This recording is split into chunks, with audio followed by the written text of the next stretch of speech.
જંગલના બધા જાનવર તો મૂર્ખ છે. તરસને કારણે મારી હાલત ખરાબ છે. જો મેં પાણી ના પીધું ને તો એમે હું મરી જઈશ. એનાથી સારું છે કે હું પાણી પીને મરું. એક જંગલમાં શેરખાન નામનો ખૂબ જ ક્રૂર સિંહ રહેતો હતો. તે જંગલના બધા જાનવર શેરખાનના નામથી ખૂબ જ ડરતા હતા. શેરખાન જ્યારે જંગલમાં ફરવા નીકળતો ત્યારે બધા જાનવરો પોતપોતાના ઘરમાં સંતાઈ જતા. જે જાનવરને ખાવાની શેરખાનની ઈચ્છા થાય તે તેને ખાઈ જતો હતો. શેરખાન તો બાળકો અને વૃદ્ધોને પણ છોડતો ન હતો. આખું જંગલ શેરખાનના આ આતંકથી ખૂબ જ હેરાન થઈ ગયું હતું. તો બીજી બાજુ શેરખાનનો મંત્રી ચાર્લ્સ, કે જે એક ચીતો હતો, તે શેરખાન કરતાં પણ વધુ ક્રૂર હતો. તે આખો દિવસ જંગલના પ્રાણીઓની વિરુદ્ધમાં શેરખાનની કાનભંભેરણી કરતો હતો અને બતાવતો રહેતો કે આ વખતે કયું જંગલનું જાનવર તગડું અને સ્વાદિષ્ટ છે. શેરખાન પોતાના મંત્રી ચાર્લ્સ પર આંખો બંધ કરીને વિશ્વાસ કરતો. એક દિવસની વાત છે. જંગલમાં ભયંકર દુષ્કાળ પડ્યો. જંગલના બધા તળાવ સુકાઈ ગયા. એક તળાવ સિવાય. શેરખાન અને તેનો મંત્રી ચાર્લ્સ તે તળાવમાંથી પાણી પીતા હતા. ત્યાં જ શેરખાનના મંત્રી ચાર્લ્સના મગજમાં એક કપટી વિચાર આવ્યો. તે શેરખાન સામે જોઈને બોલ્યો કે મહારાજ, જંગલના બધા તળાવ સુકાઈ ગયા છે, ખાલી આ તળાવ જ સુકાયું નથી. તારા કહેવાનો મતલબ શું છે મંત્રી? મારા કહેવાનો મતલબ એ છે કે જો જંગલના બધા પ્રાણીઓ આ તળાવમાંથી પાણી પીશે તો આ તળાવનું પાણી પણ ખતમ થઈ જશે. તું મારો સૌથી પ્રિય મંત્રી અને મિત્ર છે. તું મારો કેટલો ખ્યાલ રાખે છે. આટલું કહીને શેરખાન પોતાના મંત્રી ચાર્લ્સની સાથે પોતાની ગુફાએ પહોંચી ગયો.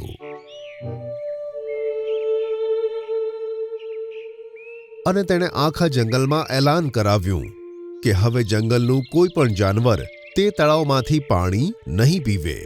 જો કોઈ પણ જાનવર તે તળાવમાંથી પાણી પીતું દેખાયું તો તેને તે જ વખતે મારી નાખવામાં આવશે. શેરખાનના આ એલાનથી જંગલના જાનવરોમાં હાહાકાર મચી ગયો. કોઈ પણ જાનવરમાં આ હિંમત ન હતી કે તેના આ એલાન પર વાંધો ઉઠાવે, કારણ કે શેરખાન અને ચાર્લ્સની જોડી ખૂબ જ તાકાતવર હતી. થોડા જ દિવસોમાં જંગલના બધા જાનવર તરસને કારણે આમ તેમ ફાંફા મારવા લાગ્યા. થોડા સમય પછી જંગલના બધા જાનવર એક જગ્યાએ ભેગા થયા. હાથી દાદા, કે જે બધા જાનવરોમાં સૌથી સમજદાર હતા, તે બધા જાનવરોને જોઈને બોલે છે, આપણે ક્યાં સુધી તરસતા રહીશું આ રીતે? થોડા દિવસ આવું ચાલ્યું ને તો એક દિવસ જંગલના બધા જાનવર ખતમ થઈ જશે. મિંકુ વાંદરો, કે જેનો નંબર સમજદારીમાં હાથી દાદા પછી આવતો હતો, તેણે હાથી દાદાને કહ્યું કે તો આપણે કરી પણ શું શકીએ હાથી દાદા? તે બંનેનો સામનો આપણે ના કરી શકીએ.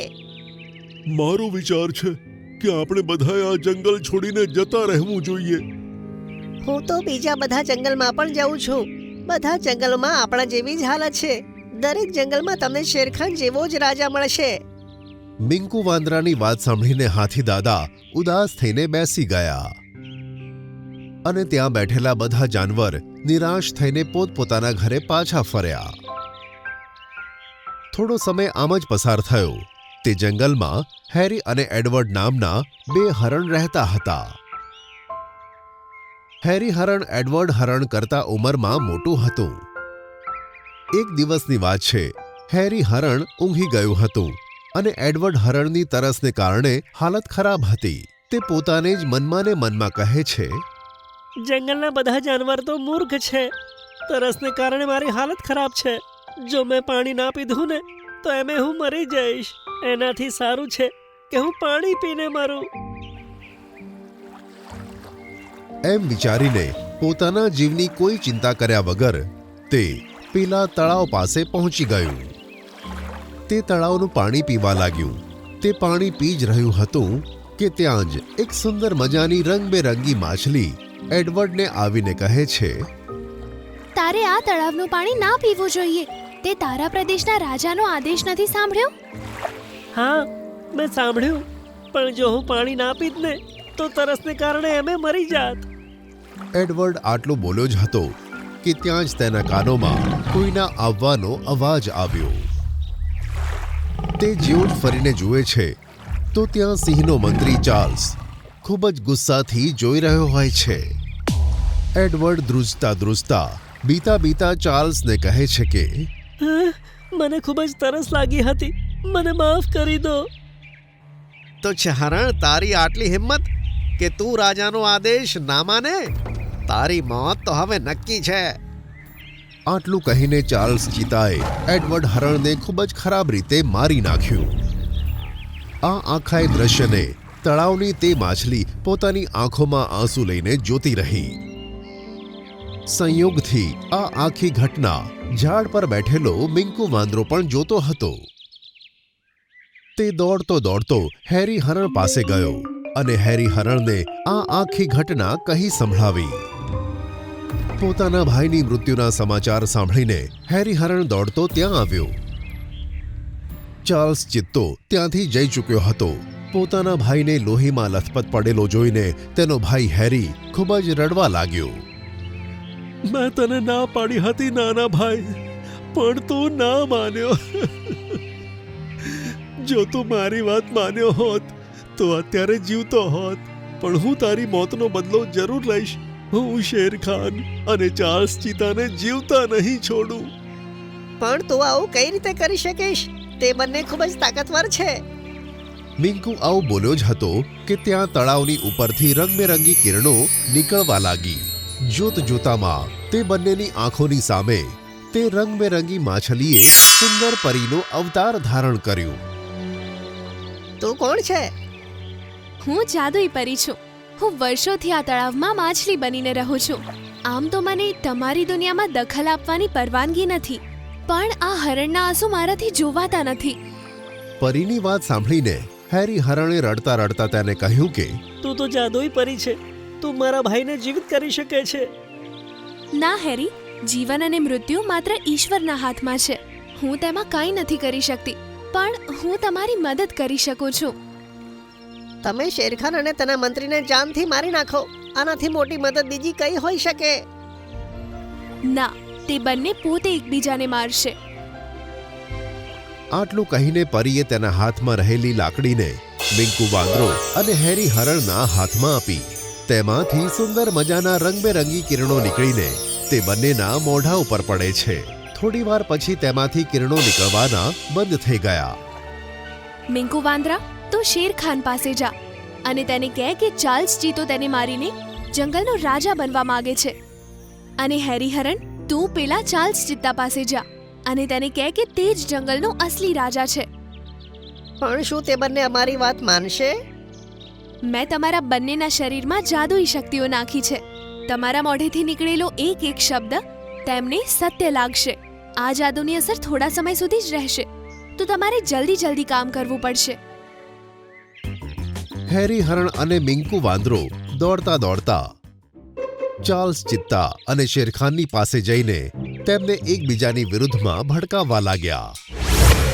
તેમણે કીધેલા એક એક શબ્દ ચાર્લ્સ ચિત્તા અને શેરખાનને સાચા લાગવા લાગ્યા.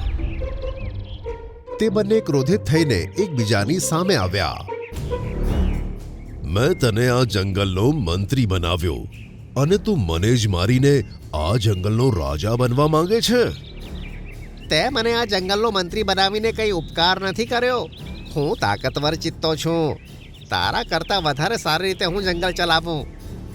તો પછી ઠીક છે, આપણા બંનેમાંથી આ લડાઈમાં જે કોઈ પણ જીતશે તે આ જંગલ પર રાજ કરશે. આમ કહીને શેરખાને ચાર્લ્સ ચિત્તા પર હુમલો કરી નાખ્યો. ચાર્લ્સ ચિત્તા અને શેરખાન ખૂબ જ ખરાબ રીતે લડવા લાગ્યા. લડતા લડતા તેઓએ એકબીજાને ગંભીર રીતે ઘાયલ કર્યા અને જમીન પર પટકાઈને તડપી તડપીને મરી ગયા. તેમના મરતાની સાથે જ જંગલમાં આનંદ છવાયો. જંગલના જાનવરોએ ઉત્સવ મનાવ્યો, કારણ કે તેમને બે નિર્દયી જાનવરોથી મુક્તિ મળી હતી. મિંકુ વાંદરો અને હેરી હરણે બધાને કહી દીધું કે તેમની મદદ તળાવમાં રહેલી એક પરીએ કરી છે. બધા જાનવરો ખુશ થઈને તે તળાવ પાસે પહોંચી ગયા કે જ્યાં પરી તેમની રાહ જ જોતી હતી. તે પરી જાનવરો તરફ જોઈને બોલી કે હવે મારો ભેદ ખુલી ચૂક્યો છે અને મારે અહીંથી જવું પડશે. અમને છોડીને ના જાઓ, તમે અમારી મદદ કરી છે. ના, હું ઈચ્છું તો પણ અહીંયા નહીં રહી શકું. તમે બધા હંમેશા એક વાત યાદ રાખજો, ક્યારેય મુશ્કેલીથી ડરતા નહીં. જો તમે એક સાથે રહીને પોતાની બુદ્ધિનો સાચો ઉપયોગ કરશો તો મોટામાં મોટી મુશ્કેલીનો સામનો કરી શકશો. આટલું કહીને તે પરી ત્યાંથી ગાયબ થઈ ગઈ અને જંગલના જાનવર ફરી પાછા જંગલમાં ખુશી ખુશી રહેવા લાગ્યા. તમે તો બાળકો છો અને બાળકો જ રહેશો. તમને તો બસ ખાવાની જ પડી હોય છે. અરે કીડા તો આપણે એક દિવસમાં ખાઈને પતાવી દઈશું, પણ જીવતા રહેવા માટે તો ખેતી કરવી પડશે ને, જેથી આપણે ચોમાસામાં આરામથી બેસીને ખાઈ શકીએ. ઝિલમિલ અને કુમકુમ ચકલીઓ બંને સગી બહેનો હતી. ઝિલમિલ મહેનતુ હતી અને કુમકુમ લાલચી હતી. બંને એક દિવસ ઝાડની ડાળી પર બેઠી હતી. કુમકુમ, હું વિચારી રહી હતી કે આપણે ખેતી કરવી જોઈએ, જેનાથી આપણું ગુજરાન ચાલી શકે અને આપણને ખોરાકની શોધમાં ના જવું પડે. બહેન, તું તો સાચું કહે છે, પણ આપણે ખેતી કરીશું શેની? આપણને તો કંઈ ઉગાડતા પણ નથી આવડતું, તો આપણે ખેતી કરીશું કેવી રીતે? તું તેની ચિંતા ના કરીશ. આપણે બાજ કાકાને જઈને પૂછી લઈશું. તેમને ખૂબ જ સરસ ખેતી કરવાનું આવડે છે. વાત તો તું સાચી કહી રહી છે. ચાલ બાજ કાકા જોડે જઈએ. બંને ઉડીને હરિયાબાજ પાસે પહોંચી જાય છે. હરિયાબાજ પોતાનું કામ કરતો હતો. બાજ કાકા, તમે શું કરી રહ્યા છો? અરે કશું નહીં, બસ ખેતરનું જ કામ કરી રહ્યો છું. એવી દવા બનાવું છું કે પાકમાં કીડા ના પડે અને મારો પાક સરસ થઈ જાય. પણ તે તો ખૂબ સારી વાત છે. પાકમાં કીટકો પડશે ત્યારે જ તો અમને ખાવાનું મળશે. તમે તો બાળકો છો અને બાળકો જ રહેશો. તમને તો બસ ખાવાની જ પડી હોય છે. અરે કીડા તો આપણે એક દિવસમાં ખાઈને પતાવી દઈશું, પણ જીવતા રહેવા માટે તો ખેતી કરવી પડશે ને, જેથી આપણે ચોમાસામાં આરામથી બેસીને ખાઈ શકીએ. કાકા, તમારી વાત એકદમ સાચી છે. અમે આ જ કામથી તમારી પાસે આવ્યા હતા. અચ્છા, એવું તો શું કામ હતું તમારે બંને નાની ચકલીઓને? કાકા, અમે ઈચ્છીએ છીએ કે અમે પણ ખેતી કરીએ, પણ તે ખબર નથી પડતી કે શેની ખેતી કરીએ. અરે તમારે બંનેને ખેતી કરવાની શું જરૂર છે? તમે બંને મારી પાસેથી દાણા લઈ જજો. હા કાકા, અમારે પણ મહેનત કરવાનું શીખવું છે. તો એક કામ કરો, મારી પાસે વટાણાના બીજ છે, તમે વટાણાની ખેતી કરો. હરિયા તેમને ખેતી વિશે બધું જણાવી દે છે. ત્યારબાદ બંને પોતાના ઘરે પાછા આવી જાય છે. આપણી ખેતી કરવા માટે આ જગ્યા ખૂબ જ સરસ છે. આપણે આ જગ્યા ઉપર જ ખેતી કરવી જોઈએ.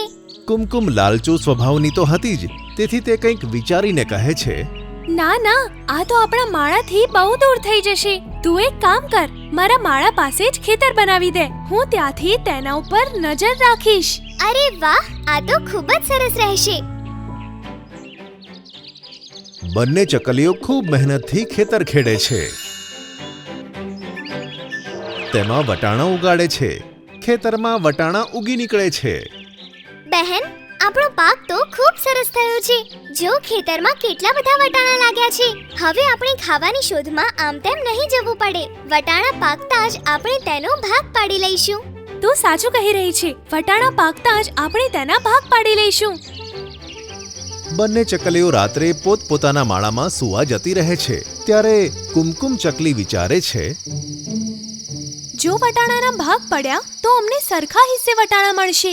તો હું એક કામ કરું કે ઝિલમિલથી છુપાવીને થોડાક વટાણા પહેલેથી જ હું મારા માળામાં મૂકી દઉં. તે આમ વિચારીને ખેતર તરફ જાય છે અને રાત્રે વટાણાના કાચા દાણા પોતાના માળામાં મૂકવા લાગે છે. આખી રાત તે આમ જ કરે છે, જેથી ઘણા બધા કાચા વટાણાના દાણા ભેગા થઈ જાય છે. આગલા દિવસે સવારે આપણા ખેતરનો પાક કોણ બગાડીને જતું રહ્યું? એવું લાગે છે કે કોઈ વટાણા ચોરી ગયું છે. બહેન, હશે કોઈ ચોર. ચાલ તું આટલી ઉદાસ ના થા. જેના ભાગ્યનું હશે તે લઈ ગયું. કેટલાક દિવસ પછી બંને ચકલીઓ ખેતરે જાય છે. હવે વટાણા પાકી ગયા છે. હવે આપણે તેને વહેંચી લેવા જોઈએ. હા તું સાચું કહે છે. આપણે બંને વટાણાને વહેંચી લઈએ અને પોતપોતાના માળામાં મૂકી દઈએ. ઝિલમિલ તેના માળામાં આવીને કહે છે, કેટલી મહેનતથી અમે વટાણા ઉગાડ્યા હતા, પણ ખબર નહીં કોણે ચોરી લીધા. ભલે જે પણ થયું, મને જેટલા વટાણા મળ્યા છે તે મારા માટે ખૂબ છે. કુમકુમ પોતાના માળામાં બેસીને વિચારે છે કે મેં ઝિલમિલને બુદ્ધુ બનાવી દીધી, તેનાથી વધારે વટાણા મેળવી લીધા. હવે મારે આખું વર્ષ કંઈ જ કરવાની જરૂર નથી રહી. તે સૂઈ જાય છે, પણ થોડાક દિવસ પછી તેના વટાણાના દાણા ખરાબ થઈ જાય છે. તેના કારણે સૂકા વટાણા પણ ખરાબ થવા લાગ્યા હતા અને જોત જોતામાં બધા વટાણાના દાણા ખરાબ થઈ ગયા. ત્યારે તે બેસીને રડવા લાગે છે. ઝિલમિલ તેની પાસે આવે છે. બહેન, શું થયું? તું રોઈ કેમ રહી છે? બહેન, મારા બધા જ વટાણાના દાણા ખરાબ થઈ ગયા છે. પણ મારા વટાણાના દાણા તો એકદમ સરસ છે. તો તારા વટાણાને શું થયું? મેં તે રાત્રે લાલચમાં આવીને લીલા વટાણાના લીલા દાણા ચોરી લીધા હતા. બરાબર પાકેલા ન હોવાને કારણે તે વટાણાના દાણા ખરાબ થઈ ગયા અને પછી તેનાથી સૂકા વટાણાના દાણા પણ ખરાબ થઈ ગયા. મારું લાલચ મને કંઈ જ કામ ના આવ્યું. હું ભૂખી મરી જઈશ. એક પણ વટાણાનો દાણો બાકી નથી રહ્યો. તને તારી ભૂલ ખબર તો પડી. અને હા, લાલચ કરવું જરાય સારી વાત નથી. તું ચિંતા ના કરીશ. મારા વટાણાના દાણામાંથી અડધા તું લઈ લે. બહેન, મેં તારી સાથે ખોટું કર્યું તો પણ તે મારી આટલી બધી મદદ કરી. તેના માટે તને ખૂબ ખૂબ આભાર. કોઈ વાંધો નહીં. કમસે કમ તારી લાલચની આદત તો દૂર થઈ. આપણે ફરી ખેતી કરી લઈશું.